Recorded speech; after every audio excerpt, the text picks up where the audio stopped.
Comedy, and today is April 27th, 2020, and this is another edition of the Comedy Time Capsule. And today I have Dena Ware.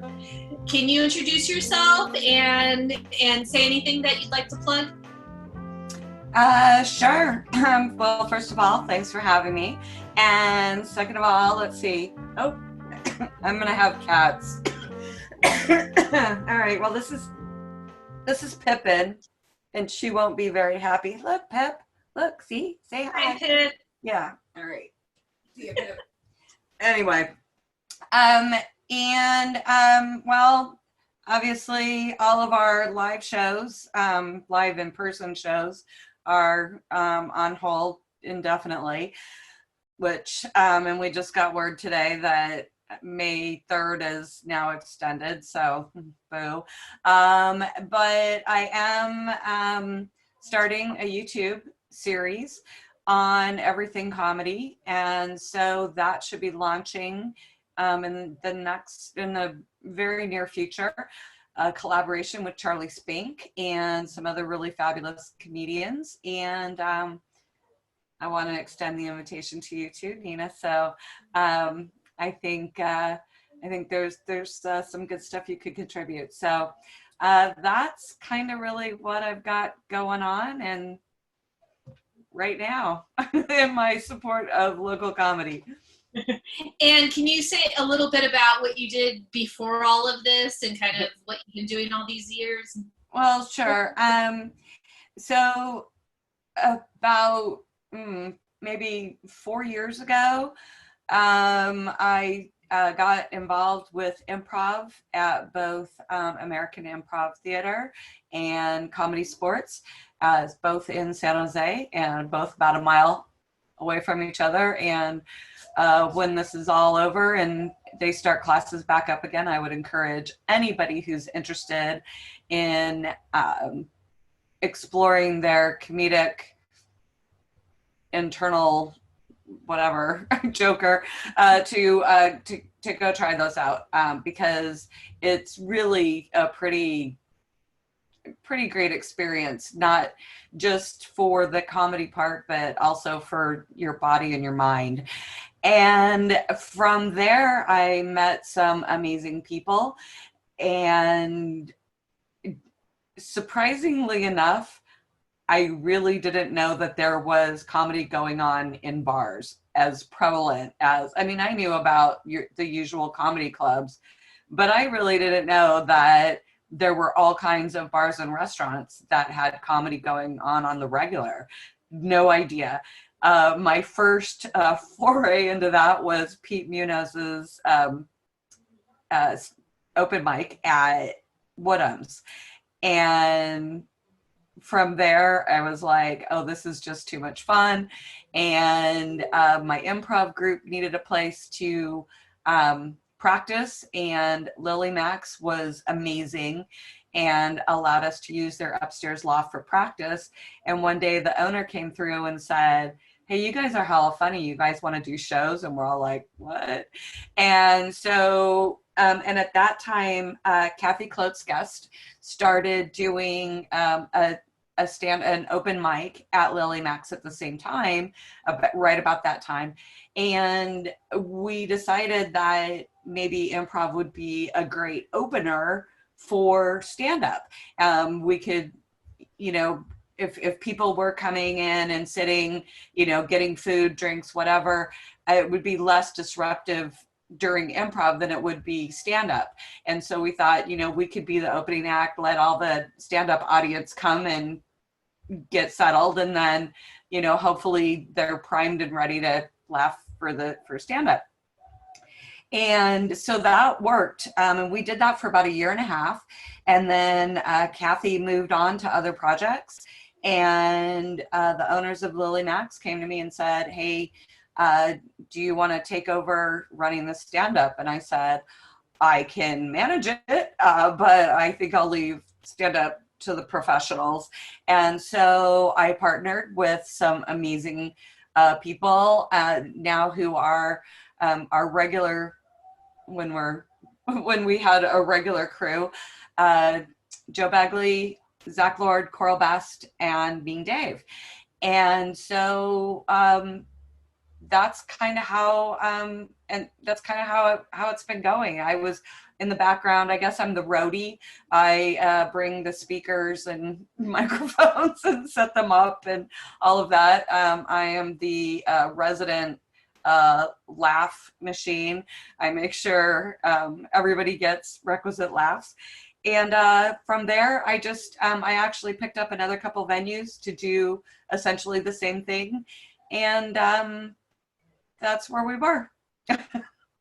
Okay, great. Now, can you say a little bit about like how you got into comedy or why you did it? And like, because it just seems like you're really good at connecting people and creating a community. And did that come into play later, or have you always been that? Like, how does comedy intersect with all this? Okay. Well, I've been a comedy nerd basically since birth. My father actually did some stand-up comedy way back in the day, and he told me all my first jokes. And and I've always loved comedy. I remember when I was like 11 or 12, my cousin and I used to actually, our goals in life both were to become stand-up comedians. And I don't know whatever happened to that. But I, and all the early influences, SNL and, just all of that. And Steve Martin was like my favorite. So that was sort of the history. So I've been a nerd like my whole life. And then, but my day jobs have always been in business and in marketing. And what, in the last, let's see, I don't know, before I started my own marketing business, I worked in the animal health industry, and my job was part of it was to, I don't know, kind of recruit and endear the companies that I worked for to the people who were key influencers.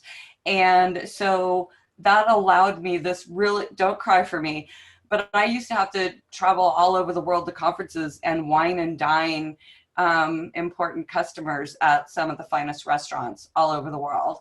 And so, and just as a sort of little side diversion, in a previous life, I was married to a bass player, and I had experience being involved in band life and music and stuff like that. And so in the animal health group, and there was a specialty of veterinarians that were very key influencers. And in this group, they had a very small conference, and some of those, and a smaller group of those guys actually formed a band. And so at these conferences, the bands would get together, or the guys would get together and be a band, and we would have these hospitality events. And so I became sort of the band roadie for these veterinarians who were musicians. So I think that, I know, right? Who knew? And who knew that some weird, really bad relationship with a bass player would end up being, something that was very necessary for me to do in my professional career. So, so I kind of so every year the conference was in some other town, and my job was to go figure out how to get instruments and a location and everything and speakers and all this stuff, and kind of put it together and put on a party. And so I think I think my professional experience in party and event planning and all of that sort of really fed into, what I'm doing now. I feel like every single event, regardless of how big or small, to me just feels like it's my own personal private party, and I want to make sure everybody is having a fabulous time. So how has that translated with the stuff you're doing online? Yeah, right. Because now what I'm doing is very quiet because it's very not. I'm still pulling together a lot of comedians to help collaborate, and it's funny how it kind of comes together, and it's a little bit random. But I kind of just think about all of the comedians that I know. I think about their material. I think about their personality. I think about other things that they do. For example, Xander Beltran loves to do music. And so I've commissioned him to write the theme song for the series. And, Charlie Spink, he and I just sort of randomly a while ago had this conversation about being comedy nerds. And I've always in the back of my mind wanted to do sort of a academic, if you will, study of comedy, but have it be funny, not like, so we're very serious about our comedy, and laughter is the physiological response, like blah blah blah, right? Critique of Pure Reason, because that's an interesting read. Anyway, and so I kind of always wanted to do that, and I thought, all right, well, during this downtime, this is a perfect time to kind of bring that out.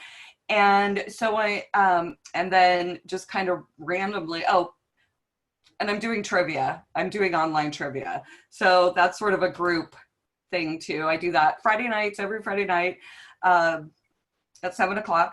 And I have an event on the Where It's At Facebook page for every Friday. And all of the details are there. So if you're interested in trivia.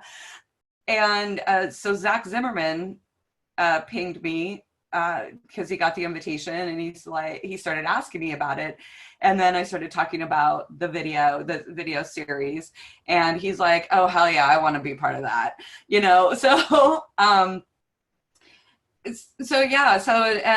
I've also, and then I saw Marty Cooney was interested in doing voiceover work. And I'm like, hey, I'm doing this thing, and we've got a lot to cover, and I don't have a bunch of bucks, but I could throw a few your way. And I also reached out to Chad Opitz. And so we're starting to build a little collaborative community, and I would invite anybody who's interested in collaborating and participating to come on, to get in touch with me, and let's do this thing. So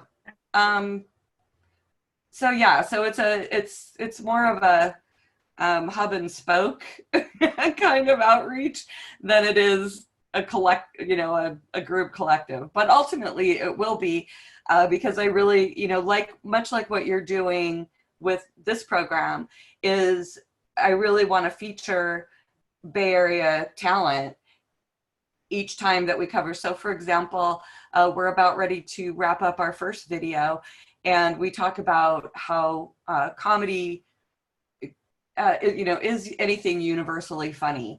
And there's a lot of, there's every region and nationality and segment sort of has their own culturally things that they think are funny. And so it's difficult to say that any one thing is universally funny, but we all kind of share wordplay and culture and things like that. And I think all of the guys that are involved in this project agree that farts are universally funny. And that seems to be a very male thing. Farts are universally funny. And so blah, blah, blah, long story short. So there's this one little segment about, sort of, not getting the joke, being lost in translation. And I feature a clip of Joe Begley doing his bit about speaking Chinese in a Vietnamese restaurant. And so, it's a perfect just segue to, a local comic doing a bit that underscores the point that we're trying to make in a very, very funny, fun way. That's great. Can I ask you this? Because, sure. and I want to hear you, and then I'll say me. But like, why did you go to an academic place now instead of like producing more shows? And like why there? Because it's something I've always wanted to do. Mm-hmm. Um, so again, being a comedy nerd, when I was 11, I got turned on to Monty Python and the BBC series. They did a 30-minute show, and where I grew up, it was on PBS at 11 o'clock on Sunday nights. And I was absolutely forbidden to watch it because every once in a while you might see a breast. And, you know, my mother being very religiously whatever, blah, blah, blah, she was like, you will never watch that. So I used to sneak out of my bedroom at, 5 minutes to 11.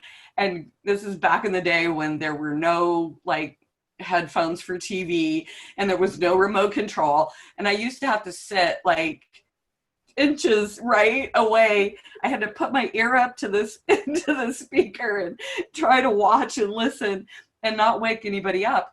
And I did that. I think I totally got away with it. Like I never got caught. I never got in trouble for it. But then I didn't get a lot of the jokes because they did a lot of historical stuff, a lot of political stuff. They used big words, and I was like, my 11-year-old brain goes, I need to do better in school so I can get the jokes. So I think automatically I've been sort of kind of in this I want to do this academically because I want to get all of the jokes. I don't want to misunderstand any of them. So that's, I don't know, again, all right, comedy nerd. I am. Yeah. Well, and now, and you're doing it now just because there's time, just because like you gotta do something. Yeah, exactly. Because I mean, it's always been sort of in the back of my mind. It's something I've always wanted to do.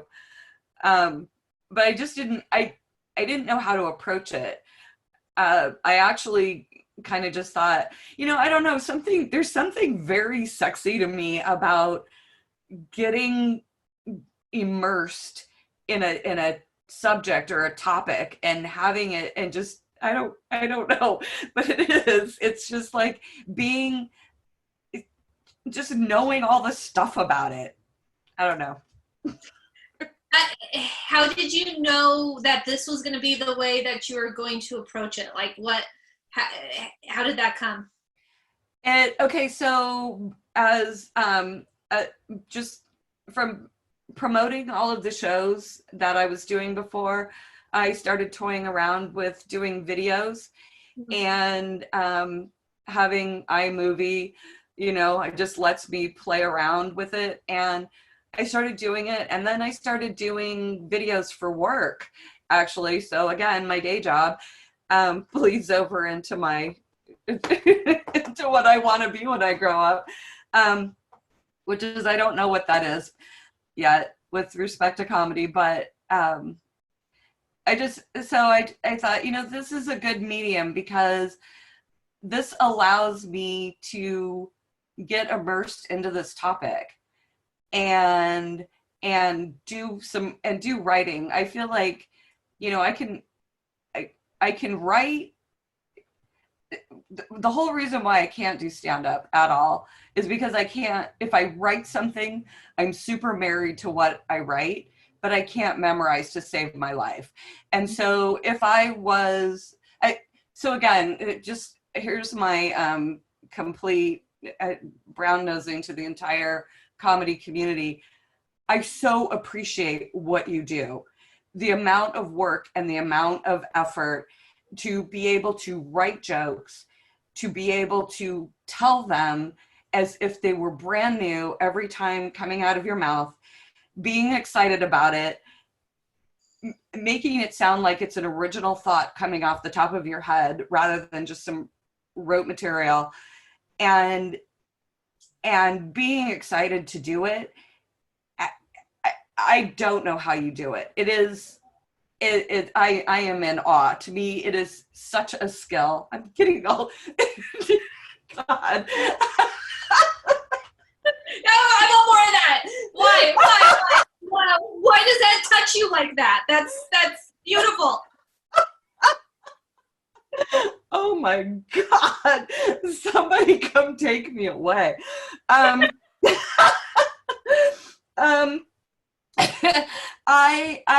because again, there's something very, very attractive, and I keep thinking of, it's a very to get up there and to just and to bear it. Somebody from Improv told me that she also does stand-up. She goes, doing stand-up is like showing the world your vagina.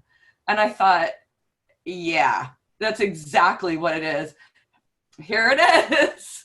Here I am, not only just standing here naked in front of you, but, you know, making you look up into my inner nether regions. And I hope you like it, because this is it. This is me. And it's so personal, and it's so I don't know. It's a very personal. But it's a skill I don't have, but I love and appreciate so much.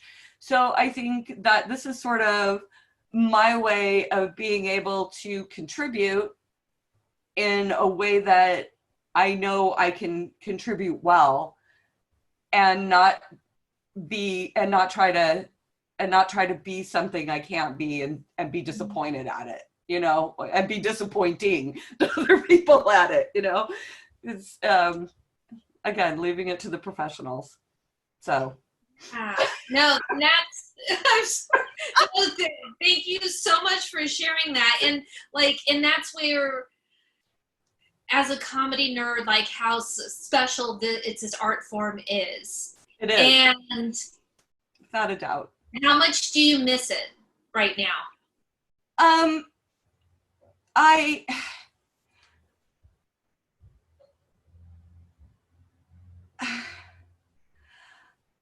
It's hard. You know what? That's a stumper, because I got to tell you, I've really been filling my downtime. I'm just kind of when it comes back, it's going to come back, you know, and maybe it'll come back different. But by sort of immersing myself into this project, I have filled the void, and I just choose to think of it that way, rather than I don't know, good old Sinead O'Connor, you know, I don't want what I can't have. So I just try not to. When it comes back, I'll be back. You know, we'll all be back with full force, and in fact, you know, when we thought that the restrictions were going to be lifted on May 3rd, I mean, I already have a meeting set with Lily's to talk about, you know, what that's going to look like and what that's going to be, and you know, all that. And so I'm mostly just waiting. I'm just, you know, and like, I can't wait, but miss it. I'm just using the time differently. See, and this is the difference between improv and comedy, where improv is in the moment, and roll with it. For me, as a comic, I'm self-loathing. I'm like, oh my God, there's all these gigs, and I'm grieving. I have to grieve these gigs, and but nonetheless, we have the same product. I got tears for you too. Yeah, I appreciate that. I need them. And, yeah, no, and it's just like, for me personally, I couldn't substitute the performance aspect. Gotcha. I don't get it's a relationship with the audience isn't there, but the relationship with the comics, I feel that could be substituted a teeny tiny bit through something like this. And also just wanting to know, like, Dena, this is because it depends what, like, okay, when do you think stand-up comedy started? When, Modern stand-up. oh, well, and that's going to be something we're going to cover. But I think, actually, modern as to like who stood in front of a microphone for the very first time and told jokes. Yes, but in the way that it is done now. Like, I'm thinking it's not the Marx Brothers, because that, as great of Right. comedy as that is, that was vaudeville and not stand-up. Right. Then you get into like Henny Youngman, but Right. does Henny Youngman, he's Yeah. not modern stand-up. It's like pre-modern stand-up. Right, because they were just like, it was just jokes, like, yeah, take my wife, please, and Boom, boom, boom. yeah, exactly. Well, I don't know. I think Lenny Bruce was a bit of a game changer.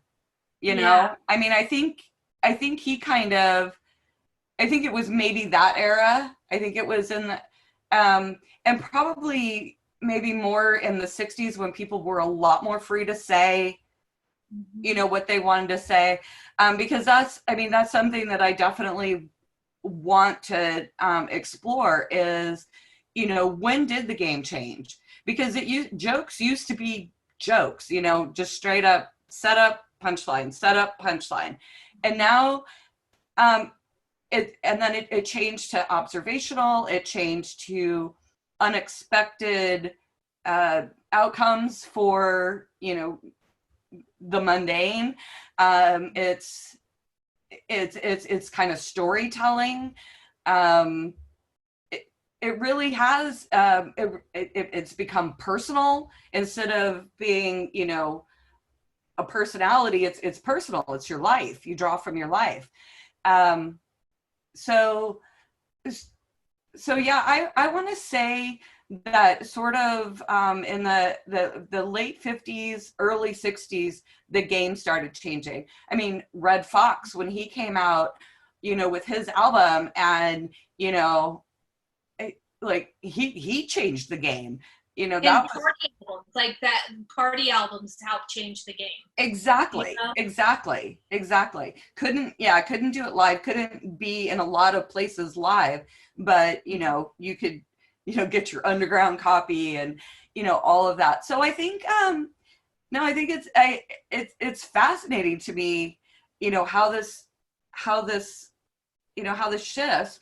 And one of the things that you said that I thought was really interesting is you're grieving for the stage time, and for that. I produce, and I'm still producing, you know.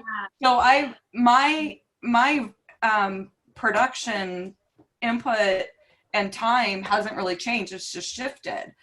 But I think and it's probably because I don't have that, you know, that's not my skill set, is getting in front of a microphone and getting that validation. My validation comes from behind the scenes and doing something, you know, putting on a successful show. So yeah, that's, I think that's why the question stumped me was, do you miss it? Because it's my void's being filled. So Yeah. So that, again, see, now you're gonna make me cry for you again. Okay, no. So I have a big comedy nerd question here. Okay. If we say that Lenny Bruce, Dick Gregory, like that time is the start of modern stand-up comedy, that means that our art form has never been in a pandemic, because it wasn't around in Spanish influenza. It wasn't around in the Black Plague. The Black Plague, Jorge Sanchez, what he observed was that the Renaissance came after the Black Plague. Right. That there was a Renaissance in art, in culture. How might, or will it not, totally not, but will it change for positive or for negative? Will the pandemic and going through that change comedy in performance, or in the sense of humor, of people in general, or the sense of humor of comics in what they do? That's, yeah, be specific. Give 3 examples. Great. Thank you. All right. Okay, Professor Dena. All right. I didn't know this was going to be, I didn't practice for my orals. Okay. All right. I think, I think it's going to be different. I think that there will be a severe separating the wheat from the chaff. I think the chaff will be all of the people that think they have the funniest post-pandemic jokes, and I think I don't think the public wants to hear them. I think that everybody is going to be like, I want to move on. And you know what? Don't give me your haha woe is me story, because I want to forget about it. I want to, we're moving on. This is the new normal. Let's, tell me something I don't know or I haven't heard, or, so I think that, and I think that's, it'll be like who wore it better, but it's going to be like who told it better or who came out of it better. And I think the people that take this shared experience but do something on a higher creative level with it, I think that's going to be the wheat. That's going to rise above. But honestly, it's, we, in the before times, we were always laughing, or not laughing, actually mourning, but it was, the sausage fest and, the plethora of dick jokes and, the online dating jokes and, da da da da da. And it was those who could tell them better or differently or with a completely new point of view that really set the bar up. The variations on theme that were just variations on theme, we've heard that variation. Okay, let's move on. Tell me something new. Show me something different.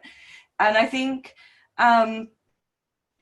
that's what's going to happen. I think people are going to be less tolerant of the same old stuff. I think I think people are going to want to have fresh and new. And I think the bar's going to be set a little higher. And so I think it'll be good for comedy, and it'll be good for the comedians who are truly skilled at their craft. So I'm gonna say there'll be a fallout, but it'll be a win, because that's Irma Bombeck said, when humor goes, there goes civilization, and we can't lose our sense of humor. We just can't, because then we'll lose everything. Well, do you think like popular culture, because comics always complain about how people get offended and things like that. Do you think that any of that will change? Do you think people will want to go a little bit darker, as long as it's not around pandemic jokes? Like maybe there's a parallel process of, you could go dark on this, but just we have heard about COVID, so get it over yourself. Yeah, I think that's that's a good question and a bit of an observation. I was talking to a comic about how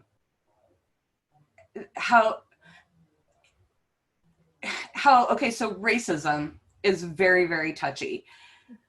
And to tell a blatantly racist joke, or even a subtly racist joke, that's easy. That's just easy. It can be done. How you can make it part of the greater human experience, it doesn't have to be about race. It can be just about people and how people interact and the subtleties of that. And that's sort of the measure of a comic, is can you take a touchy subject and can you go dark with it, or can you broach it and can you make it work? Mm-hmm. And I think it can be done. It just has to be crafted well. Mm-hmm. Doug Stanhope is a perfect example of somebody who will go up on stage and say something so completely controversial and then take you on a roller coaster ride, and basically turn it all the way around. And at the end, you were like, whoa. And it's an amazing ride. And, he starts out as being controversial and half the audience gasps and half the audience laughs. And by the end, you're on the other side, mm-hmm. and he's kind of the asshole, at the end. And so, which makes it work. It's why Daniel Tosh works. It's, he's elitist and he's rude and he says horrible things, but he's also like, and I'm an asshole. So, and he makes it work.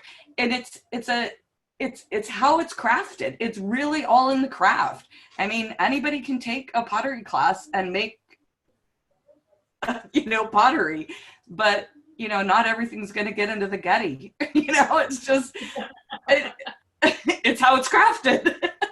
So, and that really is, and that's what I think is going to happen here. I think that people who are truly masters of their craft and can take a perspective that is unique and insightful. I think that's going to win. Mm-hmm. I just think it's going to win. What do you think we can learn, or what do you think COVID has taught us and the quarantine taught us about the art and business of comedy? That social media has become sort of the catch-all bucket for for every random thought, for working on jokes, for it scares me a little bit though, because I think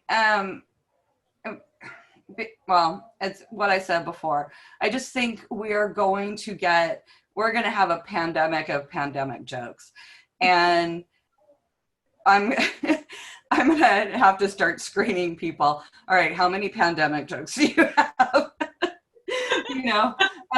Yeah, please screen your pandemic jokes first. So I think that what's going to happen, I think there's going to be fewer venues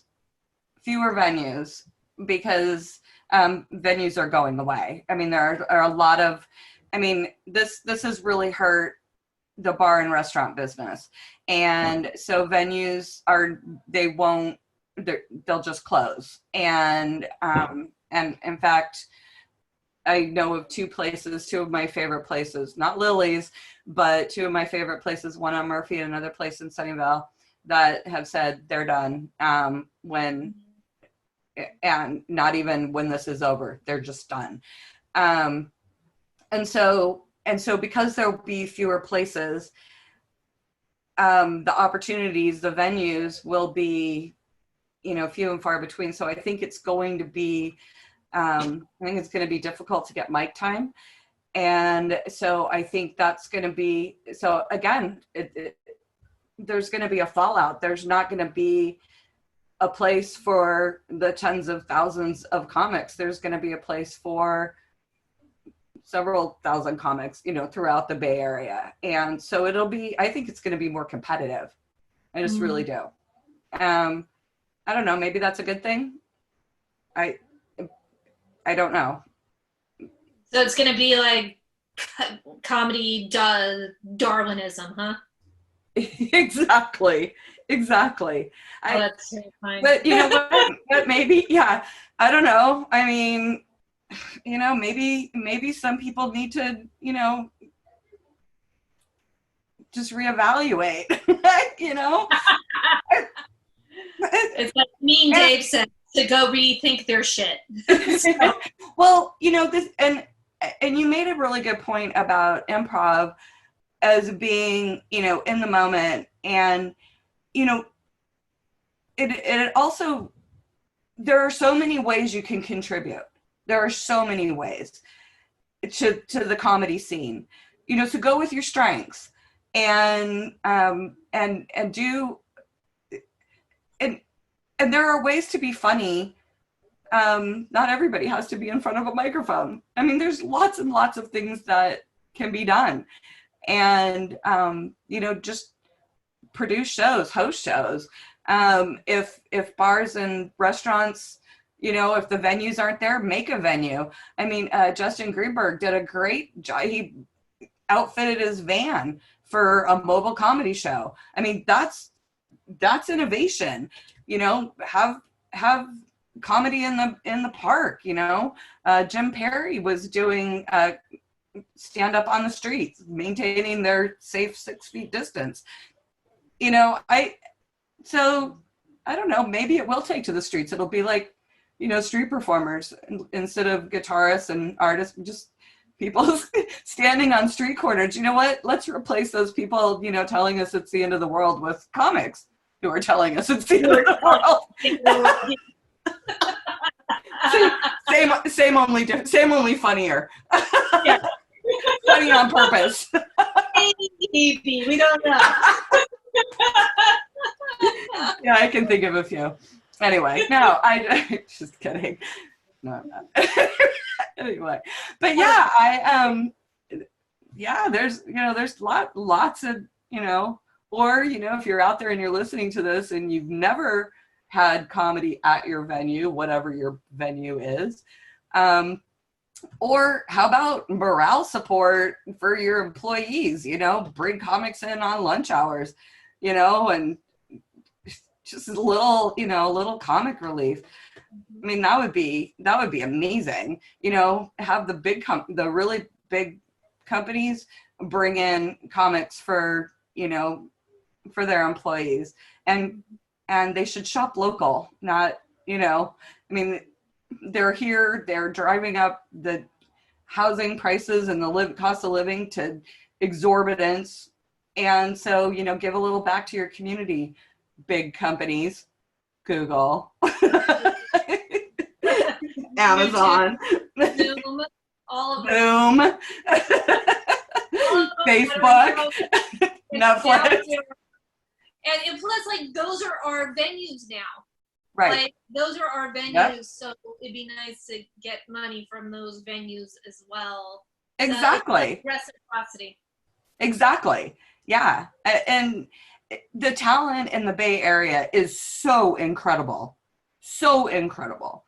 And I've had people come to, some of the shows that, in the various locations, Lily's and Murphy's Law and Art Boutique and Metro City, and say that, they would happily pay $25 a ticket in San Francisco to see that level of comedy. They said, we really do have amazing talent. And the hosts that I have for all of the venues that I'm involved with, I think they're all superior talents in their own right. And they are connected, very well connected with very, very good talent.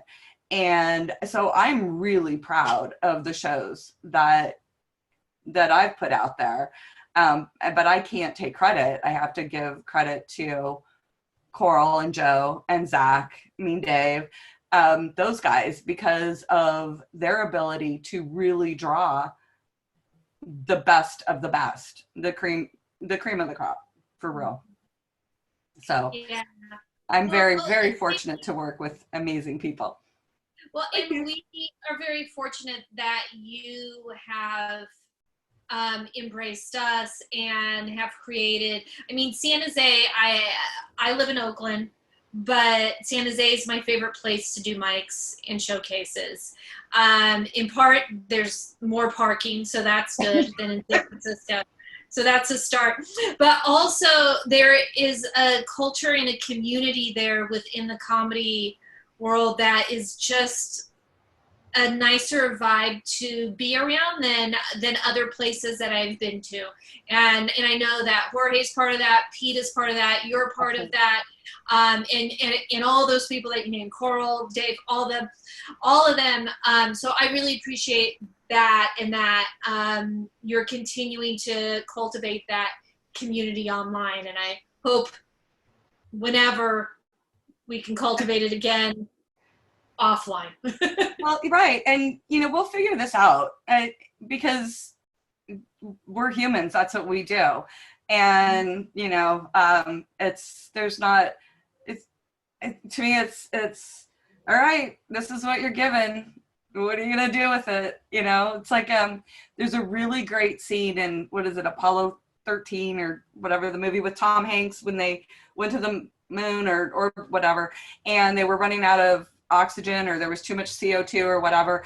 And Ed, what's his face, goes and throws a big box of stuff, socks and a filter and duct tape and whatever on the table, and told these engineers, okay, you have to make a thing that will clear the CO2, and you have this amount of time to do it in, otherwise these guys are going to die.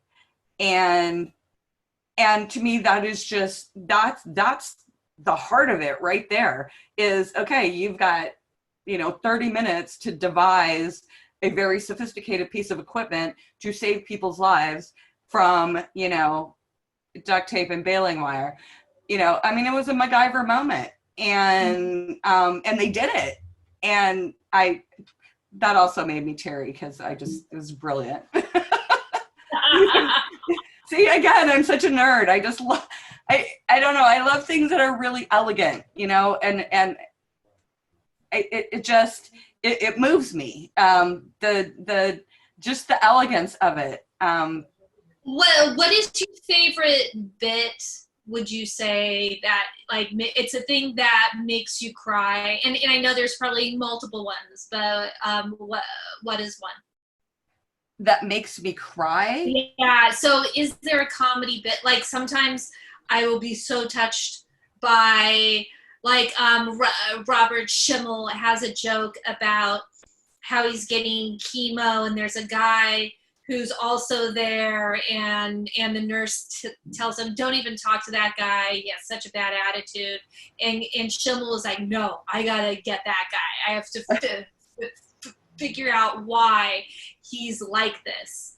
And then and he tells a story, and it's so funny and so touching that it makes me want to cry, like, as a person because of the empathy part, but also as a comic because he, like, integrates dick jokes, a dick joke into it. And then there's, like, Richard Pryor, one of my favorite jokes of his, and I'm going to tell it totally wrong, and it sounds totally wrong coming from me, but it's a white guy asked him why black guys hold their dicks. And Richard Pryor's response was, that's the only thing you haven't taken yet. Oh, yeah. And, like, it has such a beautiful joke in so many ways, and right. A simple joke, right? But it's an everything joke. And that right. is my favorite bit, and that I want to cry. Is there a bit for you that is like that? Okay. Yes, and it's from a local comic. Alyssa Westerlin talked about being with her girlfriend, and I don't want to, because she's local, I don't want to butcher her joke, but she when she talked about being with her girlfriend, and just and what that experience was like, it completely moved me.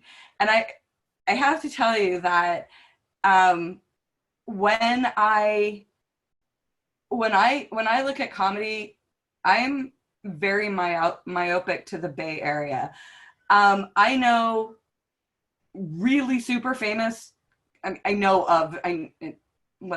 that I personally know. I know of super famous comics. There's a whole bunch of Comedy Central and, this, not the Seinfeld level, but, the ozone layer of, there's the gods and then there's the ozone layer, right? And then, okay, so, and I don't know a lot of that because my worldview is, my worldview of comedy is the Bay Area. And so when a lot of people are like, oh, you like, comedy, blah, blah, blah, what about this? And I'm like, but I will tell you that for the comics that I know and I've experienced their comedy, your comedy, just, in fact, I quoted your closer joke to my roommate because I said, oh, I was getting interviewed. And I'm like, I know you've seen her because she does this joke. And it's about guys who think that stuttering makes you better sexually. Not going to give your joke away. Anyway, and so, but I told it. And these are the jokes I remember. I remember Bay Area jokes. And I think that's another thing that's going to be really fun with the series that I'm doing is as I'm going through it and I'm like, oh yeah, so-and-so has a bit they did about this. I'm going to ask him if I can get a clip of that so I can, so I think, so yeah, that's me. But yeah, and I think what you're getting at is that comedians construct knowledge for us. And I know for me, like growing up, and you're probably similar, like it's that moment that you're like, I need to get smart so I can understand Monty Python. There was an ebb and flow of, I need to understand this because I know that this is going to construct who I am and how I understand the world. Exactly. And, yeah. And I've always, to me, everything should be fun and funny. I took, I lived here in the Bay Area a long time ago, and got a series of speeding tickets that I needed to go to a driving class. And there was a comedian who taught a class, and I decided to do the one where it was 8 hours on a Saturday. And, talk about grueling, like who would even sentence themselves to that? I didn't want it to end. He was amazing. He was so funny. Well, first of all, there was 100 people in our class, and he made us go down the rows and everybody say their first name. We did it one time, and he knew everybody's name. He had that kind of memory. It was crazy. But then he was funny, and I learned more about driving rules and regulations. It stuck with me much longer just because it was funny. And all of the teachers that I had that were funny, that made classes fun by being funny, all of that stayed with me.